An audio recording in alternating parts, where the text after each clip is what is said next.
Hey guys, so welcome to episode 50 of Anime Declassified, and also our first episode with us doing it on Twitch. I don't think we've done one of these on Twitch yet, so welcome to the first ever live Anime Declassified podcast, and we're also here celebrating episode 50 of our podcast, which is a pretty big deal, I would say, because honestly, when we began this podcast, it was just me and Kara talking about Sword Art Online, and we were really new to the podcast world. We didn't really know a lot about how to set the stuff up or anything. And I mean, I know it took us 6 years to get to 50 episodes, but I'm hoping we can get more momentum now that we're more active and everything. And we're doing Twitch, we're doing different things. We're starting to meet some of the goals that we started to talk about back in January. So progress is being made. But without further ado, today's topic will be a bit of a what anime got us into the anime fandom, or is the reason that we're so invested in loving anime as much as we do. And I can't do this all by myself because I'm only one person of Anime Secrets. So today I'm joined by Mr. Connor Healy, Miss Diana Necka, Kara Turnbull, Miguel Moreno, and Mitch McSane. Say hi, everyone. Hello. Hi, everyone. I can't believe you got my last name right. What? I can't believe you got my last name right. I can do a lot of things right. Except get the title right. Except get your title right. That's one thing I can't do right. I have to stop the stream so I can change the title. I've done it before. Is that your Irish? That's what we like. That's when we like to Yeah, use that's a little Irish thing called risk. close enough for government work. Man, 50 episodes is still a lot. Like, I did not imagine that it would get to this amount. Yeah. Though it took this long, but I mean, I did. I mean, when I told our old editor-in-chief, David Taranto, that we were going to start a podcast and that we were going to name it Anime Declassified, he's like, dude, I don't think this is going to work. It's a long shot. And I was like, yeah, maybe, but we're still going to try it. And, I mean, we did some cool stuff with it. I mean, we did some Dragon Ball Super reviews in the beginning. We did a couple of topical things. I think one of the things that we've done a lot more of is the Zozo Podcast that Miguel basically led up last year with Connor, Anthony, and myself. And that was a real fun time. That was part 5, wasn't it? Yeah. Part 5. Yep. Yeah. And part 6 comes out, what, next year? We don't do know. Not have confirmation yet. I think it is very I think probably production would start next year because I don't know what's going on because of the whole COVID pandemic, blah blah blah, all of that stuff. I mean, it's the gigantic thing in the room. Obviously, we got to mention it's happening, pandemic. But hey, that's part of why we're able to do all of this. And one thing I wanted to mention is you guys made it to 50 episodes. Yeah, it took 6 years, but you know what? Think of it this way: it also took like 5 or 6 years for technology and distribution to catch up to a point where it's really fully accessible. Like you mentioned Twitch. I tried Twitch streaming 5-6 years ago. It was not easy. I couldn't interact with my audience because there was a permanent lag and I wasn't paying a bunch of money for a subscription at the time. I was a college student. I was doing this for fun. And so, I kind of fell out of it. Now it is a lot easier. It's a lot more responsive. The tech is better. The internet is better. The sites can handle stuff better. Traffic can be managed better. Audio recording is better. You got YouTube, you got Spotify, you got SoundCloud, you got all these new avenues that you didn't have before to put all this stuff out. Well, I mean, SoundCloud and all that was around, 5-6 years ago. But again, like from my perspective, it wasn't, there wasn't as big of like, and Twitter too wasn't as big of a thing. Welcome to the future. Yeah. We have arrived, and it is great. Big 5-0, Yay. everyone. 50 episodes. Yay. Woot! And But yeah, it was, it took a while to get here, but we're glad to be here, and we're looking forward to the next 50. Hopefully, it won't be 6 more years. Who knows? It'll be like 3.5. We'll probably be on a different platform. Discord will be obsolete, and we'll get something new. I don't know, called Whoop-de-doo or something like that. Skype Plus. Skype. Yes, No, Skype will make a no. comeback. Skype Classic will come back. No. MSN will come back. Oh Hey, my god. I enjoyed sending nudges to my friends on MSN. AOL chat room 2020. Let's go. I'm down for it, man. I'm here for that. But speaking of things that are ancient and old, guys, what was the anime that got you all into this crazy yet enjoyable animation from the land out east? Whoa, slick transition there. McGill's good at that. Whoa. But we're not here to talk about the transitions. We're here to talk about cartoons. Yeah. So, Riz, as the founder of the website itself, I think you should And be the also first. older than dirt. hey, Connor Hey. and Mitch are just as old as I am. Hey, listen, we'll let the people over 30 speak first. So what you're saying is age before grace. Age before beauty. Got it. There we go. And hey, I gotta say, y'all are beautiful in the non-30 group. We try. Yeah. Okay. But yeah, So I guess I'll start off then. Give my 2 cents on this. I mean, you So- have to have enjoyed it. You've started a website called Anime Secrets. Yeah, I mean, honestly, I don't know how many of y'all even know how this all began and the current staff. I mean, this is something that so Anime Secrets was actually founded December 11th of 2002, I want to say. Yeah, that sounds about right. 2002. So it's been going on for almost 2 decades now, Hey, in some kids. form or another. This site is legal. Yeah, Oh. it's definitely 2012. I looked at my wall. I have a little memento of the thing that began all this, really, on my wall. I'll send you a photo later. So my love of anime is kind of 2-tiered. My first part of it is I grew up in the early 90s, watching a lot of cartoons because that's what kids in the 90s did. And some of the things that I would watch were like Voltron, Speed Racer, Robotech, Digimon, and most famously, I would say Dragon Ball Z. That was the big hype for my age group and for the kids in my class. That was the thing. If you're not watching Dragon Ball Z, then what are you doing with your life? Mm-hmm. So, and that Dragon Ball Z actually began airing in the United States when I was in 5th grade. And so I had like this ambition because we got AOL as like a thing in I think my 6th or 7th grade. So I started browsing the internet around that time on AOL, which is a whole nother topic for a whole nother time. But I started seeing a lot of really cool Dragon Ball Z websites fan made by people like me. And my dad had hired like a guy to teach me some computer stuff because I was showing aptitude at that time for computers and playing around and I'm doing stuff. So he said he wants me to get like a formal education from somebody learning more about it. So we hired this dude. He came to the house a couple of times a month. He taught me some basic HTML and web design.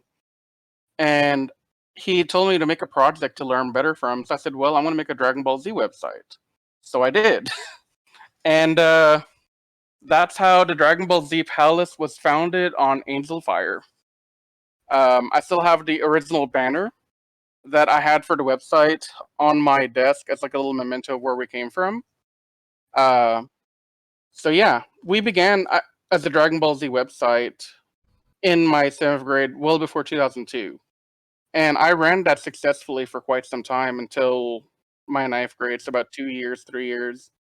The only reason I think I stopped was because of Angel Fire having some kind of trouble with something. So I said, well, I don't want to just do Dragon Ball anymore. I want to expand out to other anime because while going through that transitionary period from 7th grade to high school, I started getting introduced to anime not as what we see on Cartoon Network and Nickelodeon and all that, but Japanese audio with English subtitles.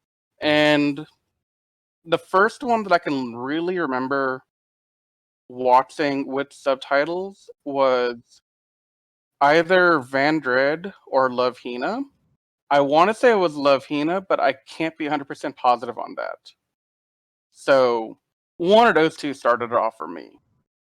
And I was like, look, if we're watching all these other things in our friend group, I had a lot of online friends that we would like talk about Dragon Ball Z and other stuff all day long. And we decided, okay, we're going to make a new website where we can just express ourselves with more than that. So we began Anime Secrets. We had no real concept of what we were doing. We are just like making a shrine to anime. So we were like trying to make Cowboy Bebop character profiles. We had independent writing of like people's poems and other stuff. And it wasn't until a year after that when I was like in the 10th grade, we're like, okay, let's kind of focus on something because we have a huge audience what we're looking at here. And around that time, there's another website that I take a lot of my inspiration from called the Anime Academy. I don't know if y'all ever heard of it. Connor, you might have met. Anime Academy, yeah, I know that one. Yeah. I've got one of their patches because I met I met Raina Scully and I met Victoria Holden, and she's with Crunchyroll. I met them at SakuraCon one year, and they were passing out Anime Academy. Shout out, by the way, to Raina Scully. She's one of the nicest people in the entire world. Wow. Never met anyone as just sweet and genuine and just legit, a really, really lovely person. So all the Crunchyroll folks at the time were just amazing people. Love them. Yeah. So a lot of our early website staff that joined when we officially became Anime Secrets was they were from the Anime Academy forum community, and we were the people who we wanted to write reviews like how Anime Academy did, but Anime Academy didn't trust us because we were new to the field. We weren't really vetted to be good writers or had opinions that they thought would matter. So I said, screw it, we're going to make our own website with that concept. So I kind of rebranded a little bit there to have us do more review stuff. And, we got some editors, we got some writers, and we went really well for quite a number of years like that. Until finally we entered the video world when we started going to more anime conventions. Shout out to our other friends at Them Anime. Carlos Ross was a really big influence on that as well. He got us to go to our first anime convention in San Diego. No, not San Diego. Where is that con? Where's Fanime? Fanime. It's in California. Oh, San Jose. That's what it was. I had the San right. I had the other part wrong. San Jose, California. So we sent a lot of our California staff with Them Anime. We did a panel, and after that, we started doing conventions around the world, and that's where we really got into it. And honestly, so to end kind of like my story for the moment, I'll come back to some of this later when other people talk. But a lot of why I love the culture and the community as much as I do is because I can see it from the lens of a person who enjoys the medium, first of all, obviously, but also because through Anime Secrets, I got to see a whole different side of the industry and the world that we all love so much in a way that not many people ever get to. Like, I've become good friends with multiple convention owners. I've become really good friends with a couple of voice actors. I know some of the ins and outs of what's happening in the industry, though I don't talk about it because people would probably get mad at me. But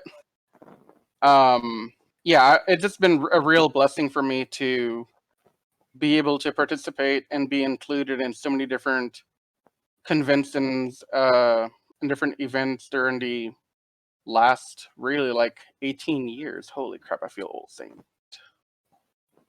But yeah, so I'll talk more about anime that I watched more later, but I do want to let y'all have a chance to kind of throw out what y'all watched and what got y'all into it. So, Mitch, you are a good friend from across the pond, to put it lightly. I know US and UK television work a bit differently, so how did you get into anime as a whole, or was it pretty similar, like Cartoon Network, or was there like another station that would air anime for you? Actually, unlike Riz, yeah, I will agree. It's still here in the UK, anime is still pretty uncommon. We don't have many conventions over here. There are conventions, but they're very small, very tiny. They don't get a lot. It's nothing like the big conventions over like Anime Expo. But surprisingly, the first anime that I really got into, because well, back then I didn't know about Japan animation. I grew up watching a lot of Disney as a kid. I grew up watching Saturday morning Disney shows. I grew up watching The Lion King, Little Mermaid, a lot of Disney.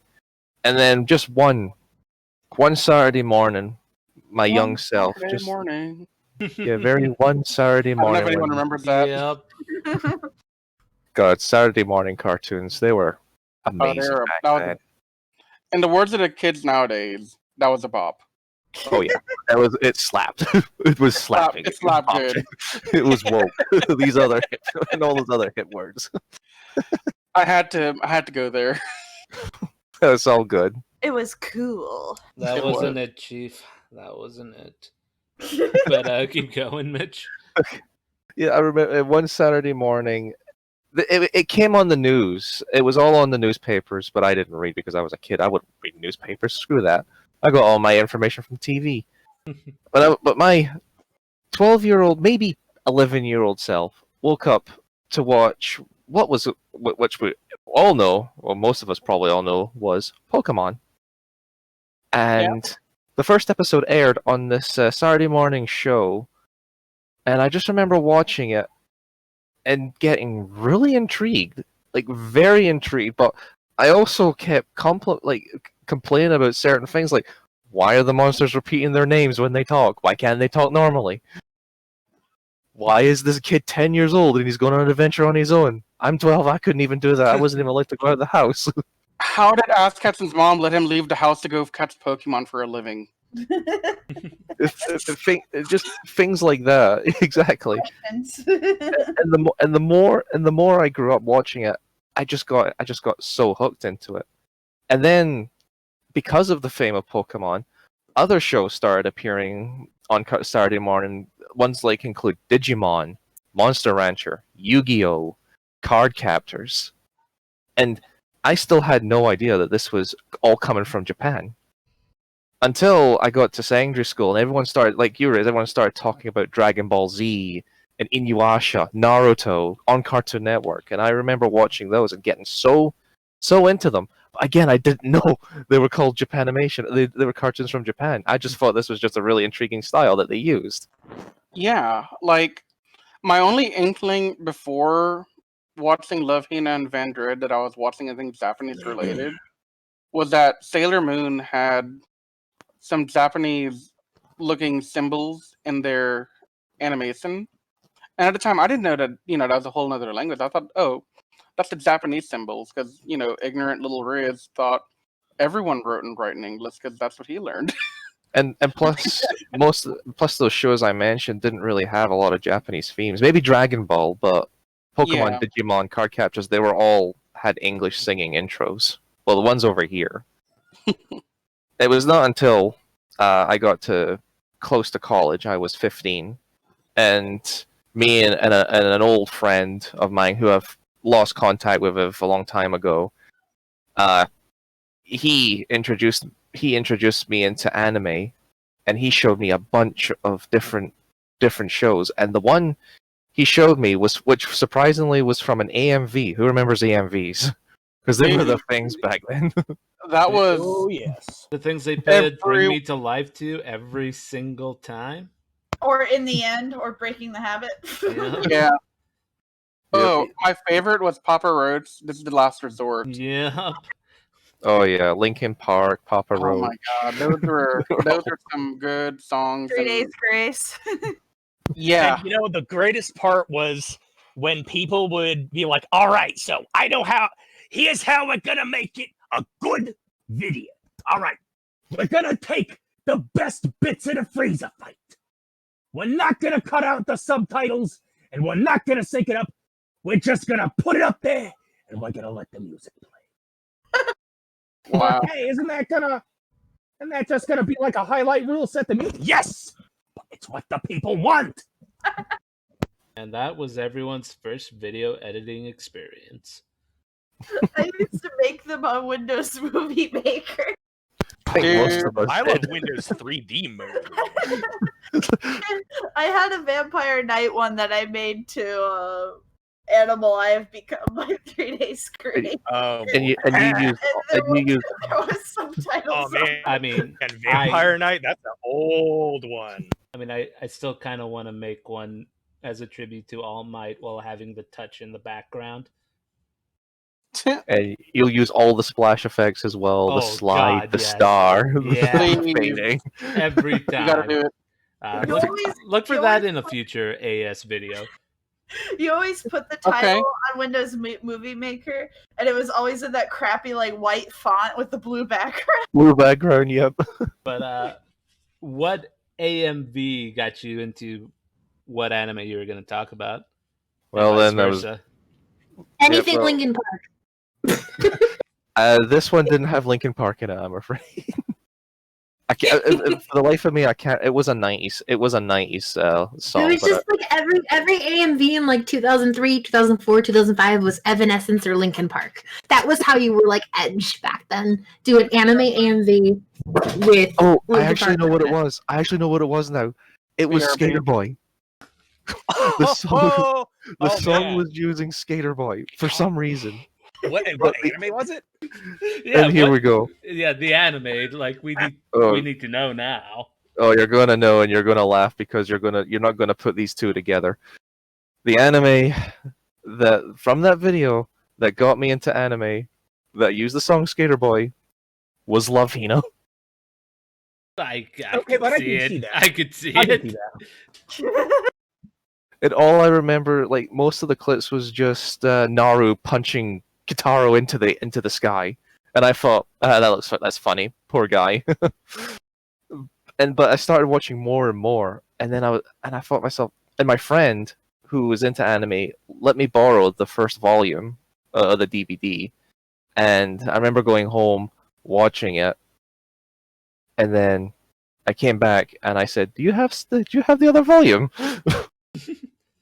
And then I just kept watching it, and I watched all the volumes. I watched the specials. I even watched that weird OVA that came out as well. And he just explained everything to me. It's like, this reminds me of Pokemon. And he's like, no, this is not Pokemon. It's like, what do you... But the style looks very similar. And he's like, yeah, the style. It's anime. It's from Japan. And frankly, because of this guy who I never speak to anymore, if it wasn't for him, I would never have gotten introduced to anime. And we became really good friends, and he would always let me borrow his DVDs. He let me borrow Fullmetal Alchemist. He let me borrow Evangelion, Habunabashi, XL Saga was another one. And then my list just kept growing and growing, and I watched Inuyasha. I actually got into Dragon Ball because when it was still popular back in my secondary school, I didn't really watch it at the time, but I knew a few people that did watch it and loved to draw Goku and loved to draw Vegeta. And they would always talk about all the sagas. It's like, oh my god, I can't believe it. Did you watch that episode? But I was like, I'm still a Pokemon boy. I was still talking about, oh my god, did you watch this episode? Hey, no shame in being a Pokemon boy. I'm still No. a Pokemon boy.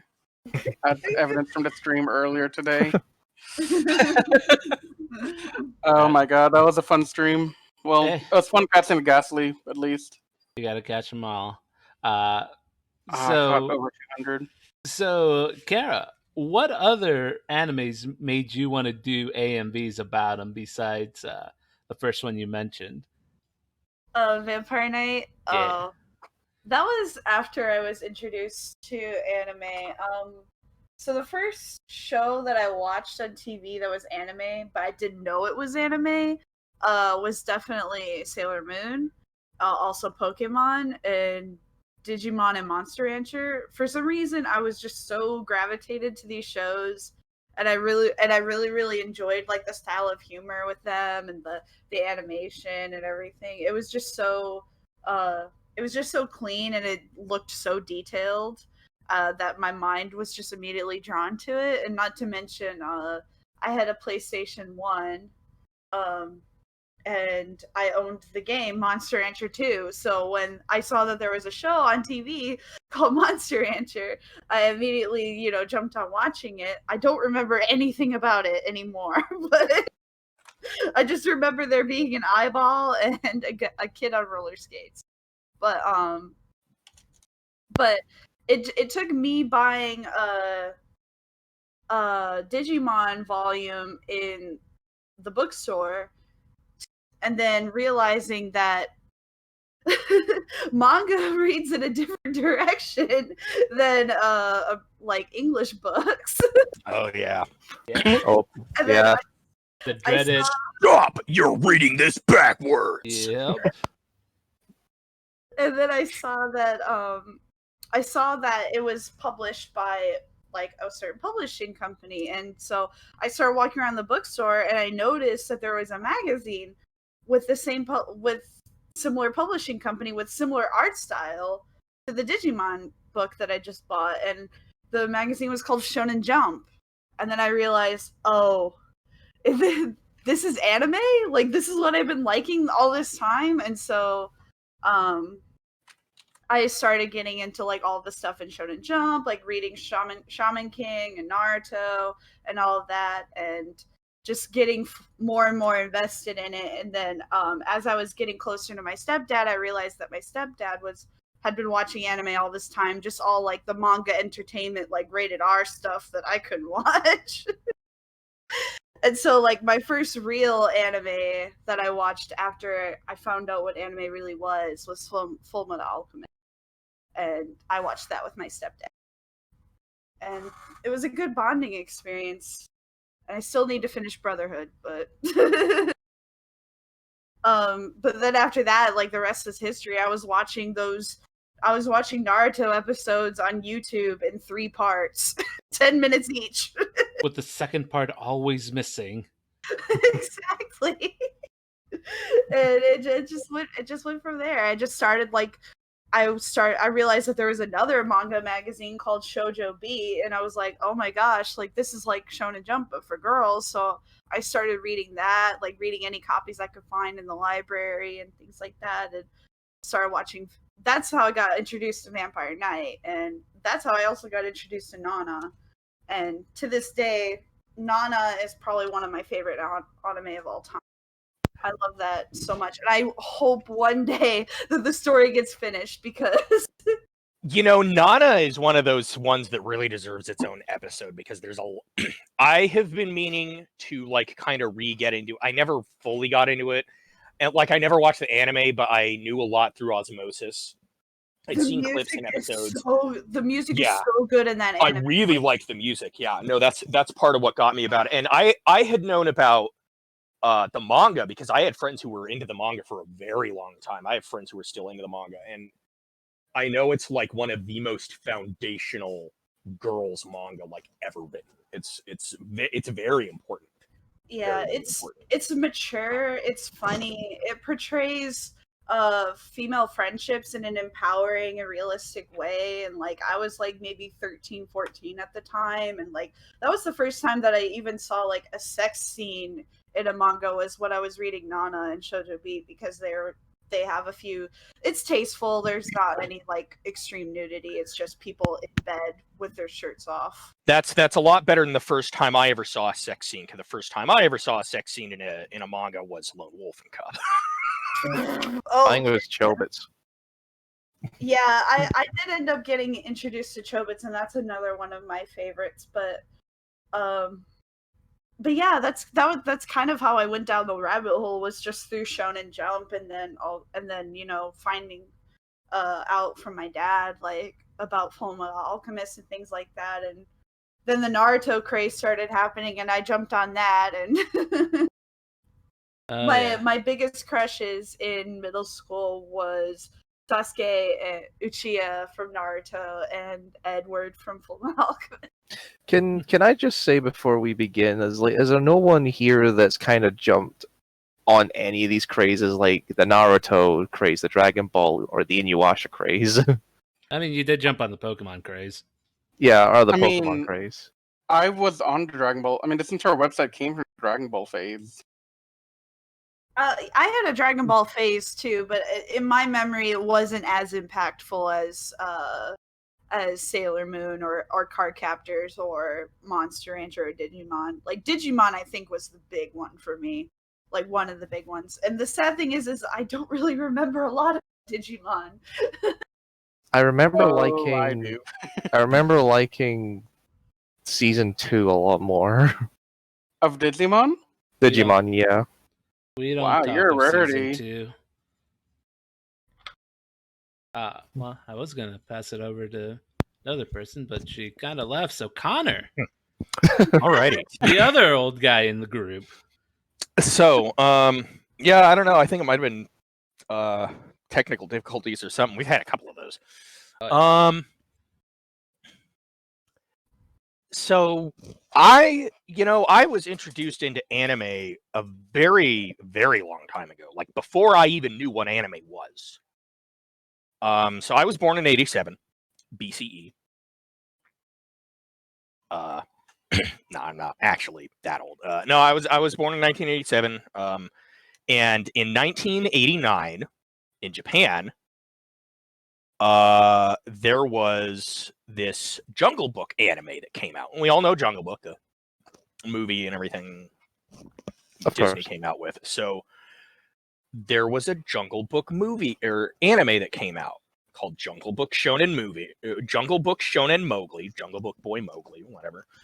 In 1990, after the series wrapped up, they released it on tape over here in the US. Through a company which is now defunct called Nippon Animation or Nippon Video.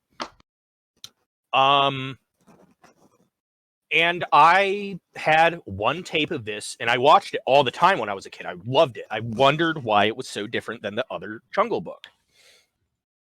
And there was just something I loved about it. And I didn't realize until later that it was an anime. I was probably about, when I started watching it, I was maybe about 3 or 4 or 5. It was really long ago. It was prior to 1992, I think, the first time I saw it. This is real far back. I barely have any memory of that time. But so, that was the first time I technically saw anime, but I didn't really know what it was until one day when I was about, 9 or 10 or something. I saw Dragon Ball one morning, back when Deke had the license to that. I think it was Deke. I love Dragon Ball. Never seen anything like it. We're talking the original Dragon Ball, not Dragon Ball Z, but Dragon Ball. Like, when Goku was a kid, it was still kind of a weird little journey to the West sort of thing. And I was really, really into that. Well, I lived in Portland at the time, and more specifically Milwaukee. And here's the thing about Milwaukee, Oregon. Dark Horse World Headquarters was there. Now, by 1982, Dark Horse was founded, I think, in 80 or 82. And by 86, so a year before I was born, they started to imprint manga. Good year. And they had, they started as a comic shop, Pegasus Books. Mike Richardson, the head of the president of Dark Horse, I know the guy. He was the owner of the local comic shop. He probably still knows me. He remembers, it's been a while since I seen him. I was a kid last time he probably saw me, or college age or something. I don't remember the last time I saw him, but you go down to your local comic shops, and because they got into manga and anime imprints and stuff early, Shiro Masamune, Ghost in the Shell, that was their big thing. That was I think their flagship thing. And so at the time, it was like there were two worlds of anime, but the more common one was like there was a lot of stuff like Ghost in the Shell, Akira, what else? Venus Wars, Bubblegum Crisis, Dirty Pair. These the anime that had the not for kids sticker, Ninja Scroll, there was blood, God. there was nudity, there was violence, there was all that good stuff. And here I am as a kid, and I pretty much graduated from, thanks to my brother renting it and my mom not being around, when I was like 9 or 10 is the first time I saw Akira in full. And that shit blew my mind. Let me tell you. Imagine going from the Jungle Book to Dragon Ball to Akira. And how old were you? I was 9 or 10. I don't even remember. Dang. I might have been 8. Yeah, that's a huge jump. But it was just wild. And from then I was just hooked. Anything I could get. And it was funny hearing about the manga earlier, because I remember my first manga. It was Ranma 1/2. Let's see what I got it. They didn't have, Viz wasn't doing tankobon. They weren't doing volumes. They were releasing things like chapter by chapter in single issue trade paperbacks, just like a regular comic book.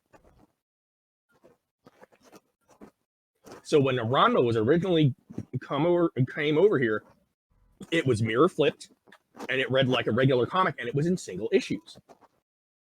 I actually remember seeing those because I ended up buying a few Pokemon comics that were printed in the same way, and they had advertisements in the back for the Ranma 1/2 single chapter issues. And I think Viz was the first major company to really get into manga, and they're some of my earliest memories.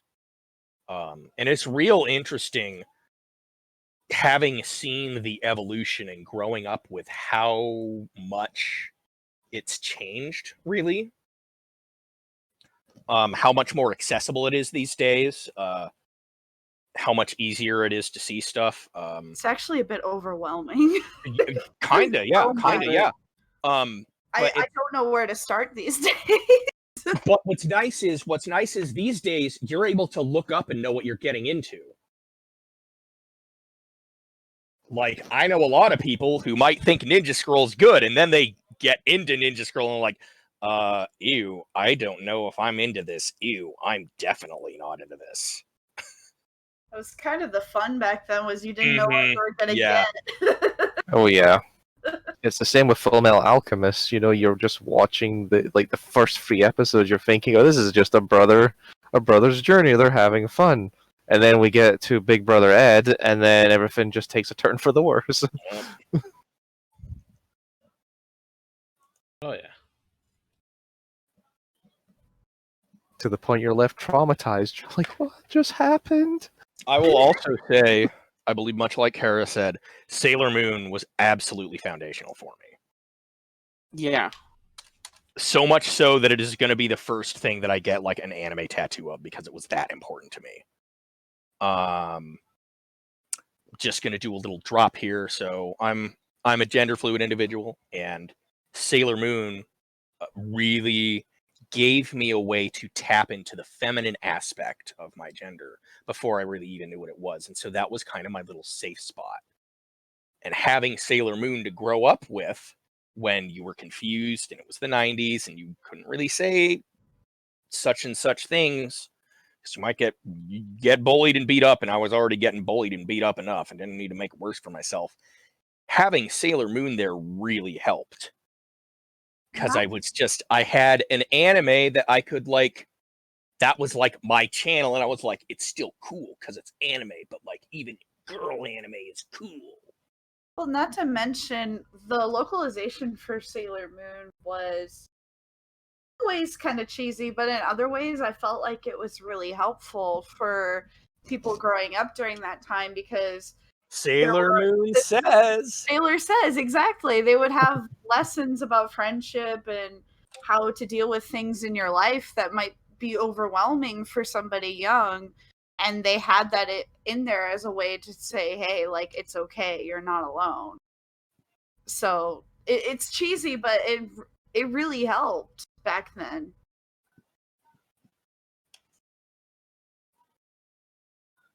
But we don't talk about Sonic Says. That's no good. Thanks, Jaleel White. Okay, thank you, Urkel.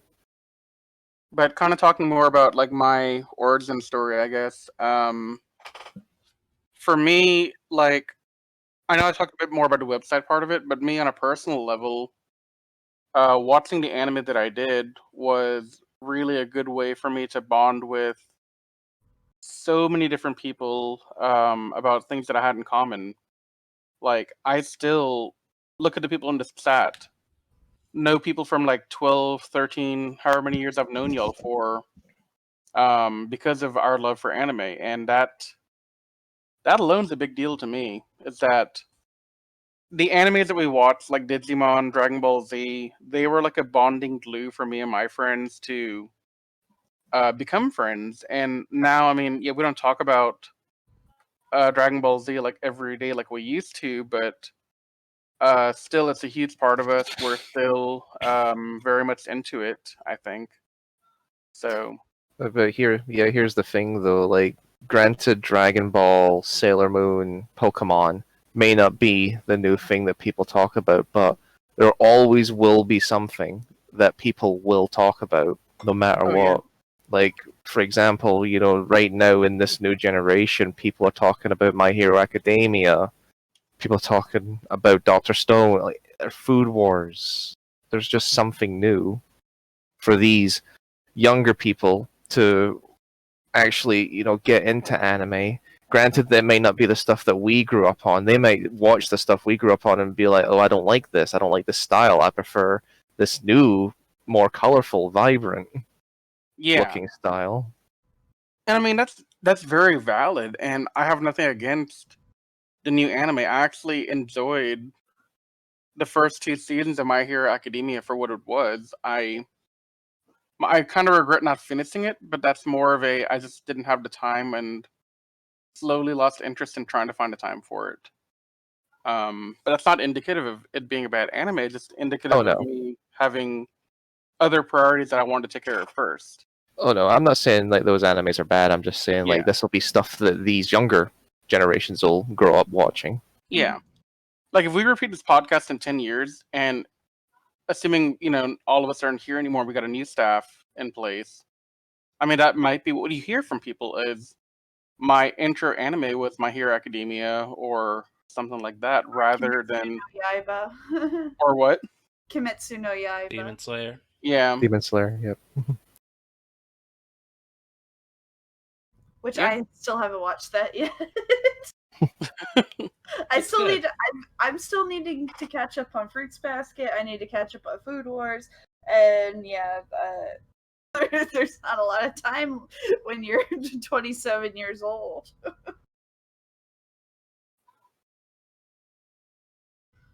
Yeah, that's true. Yeah, there's a lot of anime that I wish I could watch now, but there's just so many, and I've honestly have no idea where I'd want to begin outside of like the old franchises that I grew up watching, like I'm watching the Digimon reboot because I watched Digimon as a kid. I watched Dragon Ball Super because I watched Dragon Ball Z as a kid. But in terms of new anime, I mean, I haven't really watched a lot of new ones outside of My Hero Academia and JoJo's. But I do intend to fix that now that I have more time than I did a year ago. Miguel, you've been kind of quiet. Yeah, really. What's up there, bud? Well, it's because I have to moderate to make sure you guys don't go too off from the beaten Well, path. I will moderate you if you want to talk now. Oh, me talk never.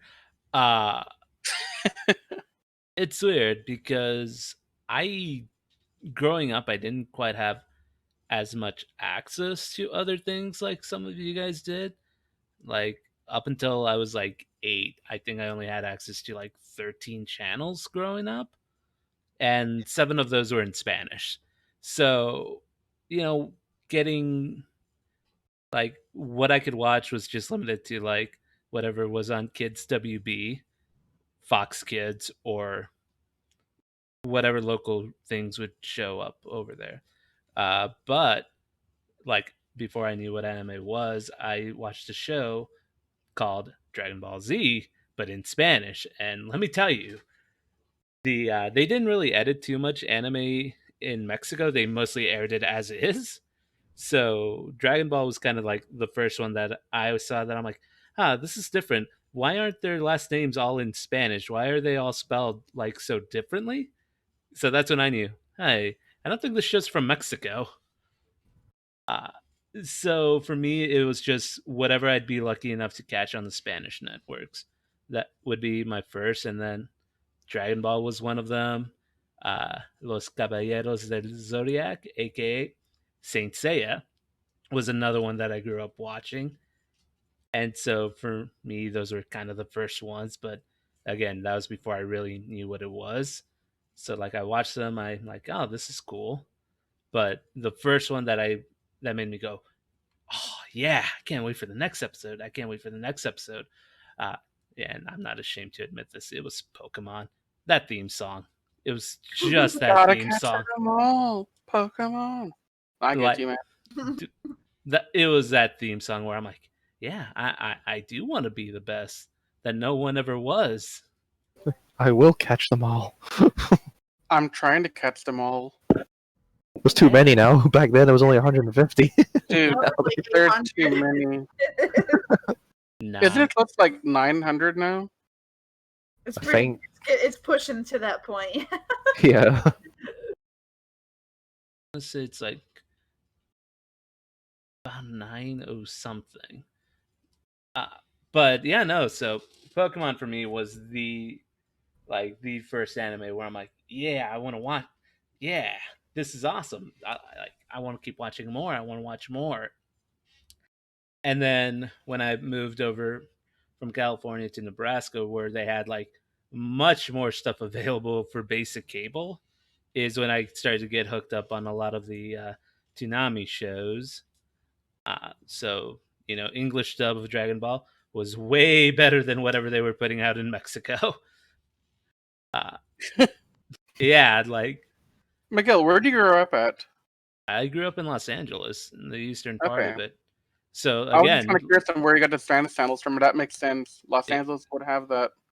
yeah, again, it's a little different culturally what your parents will let you watch or what they'll end up getting because they also gotta find entertainment for themselves.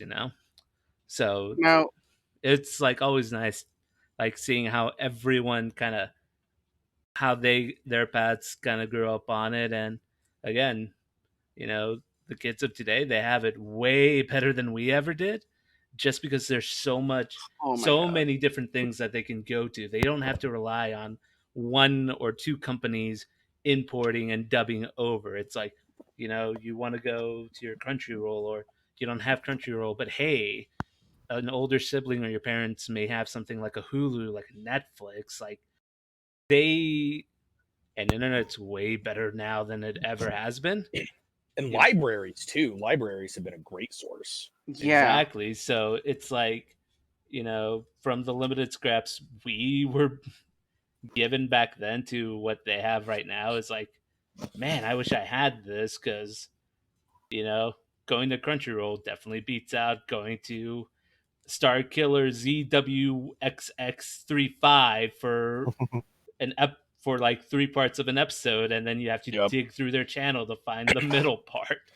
Or what we used to do in my day, finding somebody with a bootleg fan sub on VHS. So, yeah, I have a couple of things I want to add in here, if you don't mind. Yeah, go for it. Oh, go for it. So, I don't know how much Miguel and Kara have done this, but I'm assuming Connor and Mitch might have done this more. How many of y'all ever pirated like the anime from fan subbers using like Kaza or one of the old Napster things, or Bearshare even? Please, we only use LimeWire to download full albums. Oh, the But days of Kazaa. I didn't use Kazaa or Bearshare, but I mean, I had friends who had hard drives just full of just anime MP4s that they would just download directly from like websites and stuff like that. And we would share hard drives and files around and things like that. So, I mean, like, when I was on the internet in the early 2000s, like, more full time outside of like school or library or whatever, like that, I would be doing that. I would be spending as much time on the internet as possible, downloading episodes, downloading manga. So yeah, I was a really bad pirate back then. Did they all did That was every all single we had. did every single one of those fan subs always come with that Japanese sponsor intro at the at the beginning? Some of them did, some of them did. Or like some of them Wow. would have earthquake warnings, like during the like national weather or earthquake warnings, like during Mhm. the episodes and things like that, because they would rip it like from the TVs in Japan and like just quick sub them and put them online. Which whatever brave souls knew English and Japanese and were living in Japan at the time. Yeah, I remember. So, for those that don't know, Discord is the current like thing that everyone uses for like server communication, like in a community standard. But 20 years ago, when we were like just starting to get into the anime world and making our own little communities, we had IRC, Internet Relay Chat, and we had the fan subbers get together and make their own groups, and the fan subbers would all, call out like, okay, so this year we're gonna try and get our hands on this anime and that anime from this source and that source, and we're gonna wait for somebody to buy the DVD and rip it so we can get the full video from that, and then we're gonna fan sub it by hand.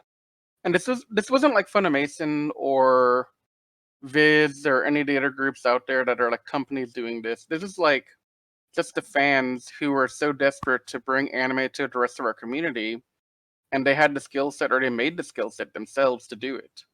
I mean, I remember people that I was friends with on the internet back then talk about like how they spent 3-4 months just learning how to put fan subs and time it correctly onto the animated videos that they got, or coming up with solutions to make sure that the animated they release is not going to get taken down by a DMCA request, or even how do you pick the animated you do support fan subbing that probably won't get taken down? And the answer to that was, if it wasn't as popular in Japan, we'll take it. If it was kind of popular in Japan, maybe we'll try, but we might get a DMCA at some point for it. And that was a huge thing. Like, fan subbers had a hard time dealing with the repercussion of, okay, so we want to give anime to the world, but unfortunately, because the world doesn't have access like how we do today in 2020, we have to really finagle quite a bit to get the access to people. Like, I remember when I was first getting into Dragon Ball Z on one of those websites, there weren't any photos, but they had like one person give a whole recap of all of Dragon Ball Z from beginning to end. And at that point, Goku hadn't even fought Frieza and the Frieza saga on TV yet. So here I am reading about this dude named Trunks, and wait, Bulma and Vegeta got together and they had a kid? What? What is this nonsense? Like, that was kind of like part of the internet back then. Was we lived through these different mediums to get our information. Like, I couldn't see, Vegeta and Trunks and all of them do the things that I read about, but just reading other people who did have the opportunity to watch it back then give their synopsis and their story and give it to us, that was a huge thing for us growing up.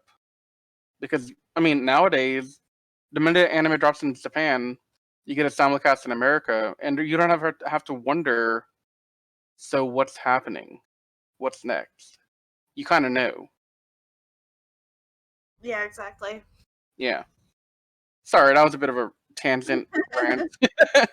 I mean, there was a scarcity in some ways of what we had access to back then. So everybody kind of was watching the same shows and Yeah. talking about the same shows. Like, So, yeah.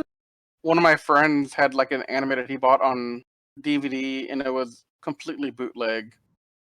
But the DVDs didn't fully work, so one or two episodes played, and then the next few didn't. It took me 7 years to find a stream of it somewhere later to watch it. Oh wow. Yeah, That's because dedication. huh? That's dedication. Well, I mean, what else could I do back then? I couldn't just go to Crunchyroll and watch it. I had to, wait and hope that I would get it one day. I have a question. Who here went to like a dollar store or like a store with like a parent or a family member, and you were kind of forced to go along because you were too young, and you just was wandering through the video sections and found just like a random volume of a random anime that you never even heard of or seen before, and just bought it for like $2? Because I was so starved for anime back then that I would do that. Like, I would just buy random anime DVDs that I would find at the dollar store. My dollar store didn't have any have anime Sadly. DVDs. But it was No. like something like off the wall, like, and that nobody would normally watch. It was just insanity. Yeah, So- sadly, the stores over here, if I wanted to find certain stores that had anime DVDs, I'd have to go into the town center or the city center. I did find it weird though that every kind of Hispanic shop I would go to, they'd always have Saint Seiya DVDs. Mhm. Like Saint Seiya is very, Seiya- very oh, big, dude. oh, I know it's big in south of the border. Like there's I forgot what country it was. I mean, I'm probably dead wrong here, but it was a South American country. I want to say it was like Chile or something. Their version of the X Factor. Guy goes up there, immediately starts singing the Saint Seiya theme. One of the judges turns around. He's trying not to smile and pass the guy through automatically because it's Saint Oh, freaking Because that's you Seiya. recognized it. Yeah. That's And- epic. I like it. And then like at the end, he finally goes boom. He's like, as soon as I heard the first beat, you were going through. But yeah, like every Hispanic shop, like I would go in there. Los Caballeros del Zodiac. Los Caballeros del Was it- Zodiac. I'm like, huh, that's weird. Why does every store have these same DVDs? And there was only always like just one or two copies of them left. So people were buying them, but like that'd be the only time I'd see anime DVDs that were on sale that weren't at like a Blockbuster or something. That's Yeah. the equivalent of going on American Idol and singing the Pokemon theme song. Well, that's what happened. Didn't someone on those American Idols actually sing the Jigglypuff song to the judges? Yeah, there's a clip on YouTube of that. Really? They didn't pass him through though. They were No, like, no, God. he didn't get through. they were like, what the heck? But But- Karen, to kind of answer your question real quick, one of the anime that you're talking about, so, and at the Blockbuster near my house, they had episodes 3 and 4 of an anime that I bet only Connor will ever heard of called Maps. and it was like some sci-fi anime thing, and I couldn't find the first 2 episodes. So I was like, well, And it was called what again? MAP, MAPS. He's googling. He's googling. Oh yeah. Well, no, because it sounded familiar, but I didn't remember what it looked like. Yeah. So the cover was kind of kooky. So I was like, well, this looks cool.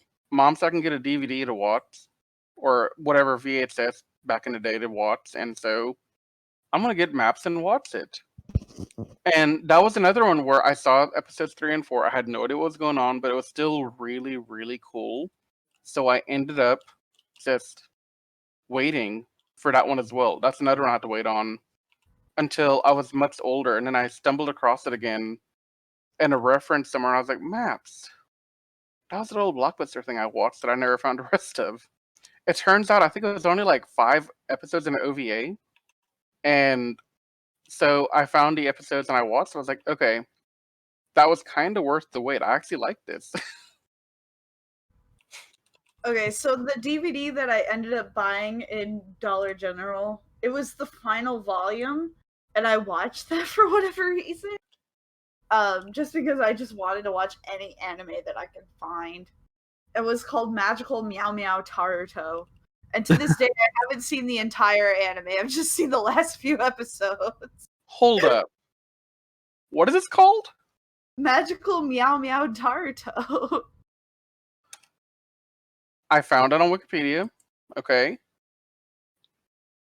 Cat Girl, at the beginning of the series, moves to a new house in Huge City with owner Iori Monako and niece Kanako. Yeah, that looks Turtle like a you spends her show, day Gara. making friends and exploring her new home. This sounds like you. Well, I found it at Dollar General. The In final reality, Taruto is a legendary princess with special magical powers. Almost none of Taruto's friends believe that she's capable of using this magic, or that she's a princess from a faraway kingdom. But Taruto is determined to prove them wrong, no matter what happens. That sounds like you. Maybe we should finish it. Let's find it. We have the technology to find it. Let's watch this. Kara watches an old anime that she never got to finish from her childhood. Okay, so we have to like get together and watch it on Discord one night. Like everyone live stream it, then we're gonna do like a podcast on it just because of that. Another one that I never finished was Moon Phase. Never heard of that one That either. one also has a cat girl in it. What have been you and the cat girls? She's a vampire too. Wait. A This sounds like vampire? fan fiction now. Mid 2000s vampires. What else is new? It was called Tsukuyomi Moon Phase. Were any of Sounds these like ever a- on Anime Network on demand? Wait, what? Were any of these ever on the Anime Network on demand? I don't know. Because, man, if you're talking about bottom of the barrel, everyone just dumping their unwanted anime onto a service, that was the channel right there. There's some good ones, but man, that was rough. And I was more sad that I only got the on-demand network and not the actual network. I'm like, how are you going to promote this network but not have the actual channel? I don't want the on-demand. I want the actual channel. If you get the chance, I'm gonna link it in our Discord under staff chat. Watch the opening to Tsukuyomi Moon Phase and tell me if this was something that would be appropriate for an 11, 12-year-old to watch. I think watch we it should post after it in the this. anime channel. I'll post it in the anime channel as well. Do it. I think the rest of our viewers needs to see it.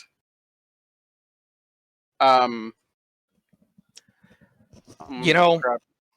on the subject of everyone talking about how they were scrambling to get anime, you know what I ended up doing a lot of? Home video. A Blockbuster.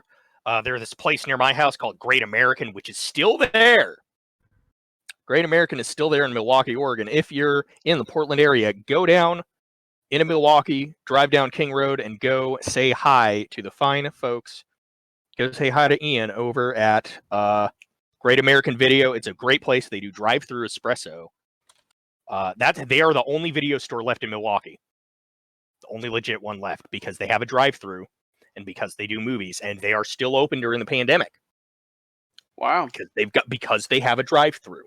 And they are able to run their business that way. It's been tough for them, but having that espresso thing, they had an old bank building, and they had the drive-through teller, so they used that. Anyway, this place was really big for me because money wasn't something I had a ton of when I was in middle school. So being able to rent like 5 movies for $5 and have them for 7 days was big, especially if it was anime. Especially if it was like an anime series like Berserk. I could rent all of Berserk and watch it all in like one weekend if I wanted to. Granted, if that's a good idea for one's mentality, I wouldn't know. That's an awful lot to take in one weekend for someone in middle school. Oh, that Eclipse arc. Oh, man. Anyway, so there was that place. There was this other place that's also still around called Movie Madness in Portland, in Southeast Portland on Belmont. Now, Movie Madness, which is still there, it's a nonprofit now, helped along by the Hollywood Theater. They have pretty much everything. Foreign films. They had their own little back area called the Psychotronics. And that was where the horror, the sci-fi, the cult movies, and the anime was. There was a lot of anime. There was a lot of anime that I'd never seen before. That place helped me because there was such a wealth of everything. I could just grab anything left and right. They had anime in the kids section, and then there was the non-kids section. But hey, kids section anime, I could still watch stuff. There was some like police space, future police metro. I forgot the name of it. It was some old space police OVA thing.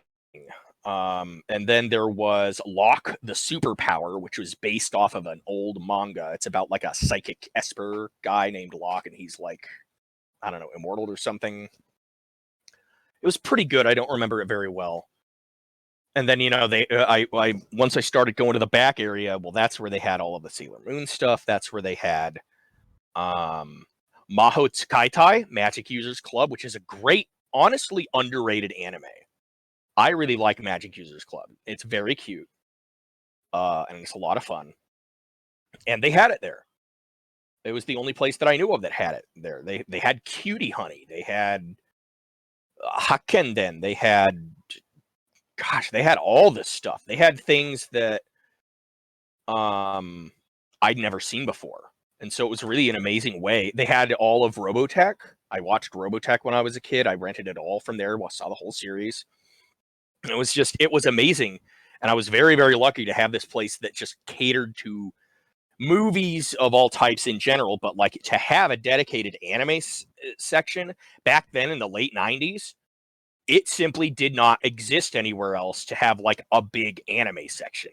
You had Akira, you had Bubblegum Crisis, you maybe had Totoro, and like the Street Fighter 2 anime, and that was it. For example, when I was out in Pendleton, Oregon, out in the desert, I'd go to my grandpa's ranch when I was a kid a lot, spent about half my life there. I would go there, and the one anime that I was allowed to rent that didn't have an Not for Kids sticker was one volume of Ranma 1/2, and it was the episode where there's these cookies and everyone keeps trying to steal them, and Akane gets mad because Ranma doesn't eat them, but then he eats them at the end, and then she's happy. Better And make it's some damn after good Akane cookies got if they're her trying to back. steal them. Kuno wanted them. Kuno wanted them. Oh yeah, so we've all definitely have had great times. Kind of any closing thoughts before we wrap this up?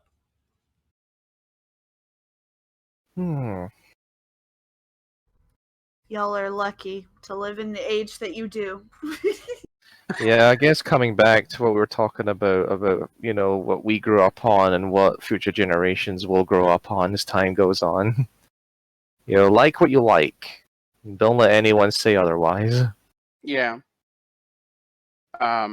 Definitely take what he said to heart. I've seen so many younger kids who started off on their first anime with like Hitalia, and then once Hitalia was no longer the popular thing at the convention circuit, those kids had forced themselves to stop liking Hitalia or to like it less and start focusing on the new big thing that everyone loved. And I honestly feel like a lot of those kids lost a bit of what made their first anime so special because they weren't able to really stay and enjoy it for as long as they naturally wanted to. Because we're entering an age of fast media consumption where, we're getting simulcasts, we're getting more anime than ever before. It's more than we've ever really seen in the past. I mean, when we were growing up, if we had more than 4 anime at a time coming out, that's a huge thing for us on the fan subber end. So just kind of like what you like. Do just enjoy it. It's good medium. Not everyone will like the same thing as you do. Not everyone will have the same opinion as you do about a certain thing. But just respect and love one another. We're all nerds. There's a guy in our local MechaCon community here in New Orleans. He'll begin every cosplay contest every year with look to the left and right of you. You're all like a family. You're all nerds. You're all one. All the infighting, all that stuff doesn't matter. So just be happy, celebrate your nerdiness. And for me personally, thanks for 18 awesome years at AS, and I look forward to the next 18. God bless me if I get that far. But yeah. Anyone else?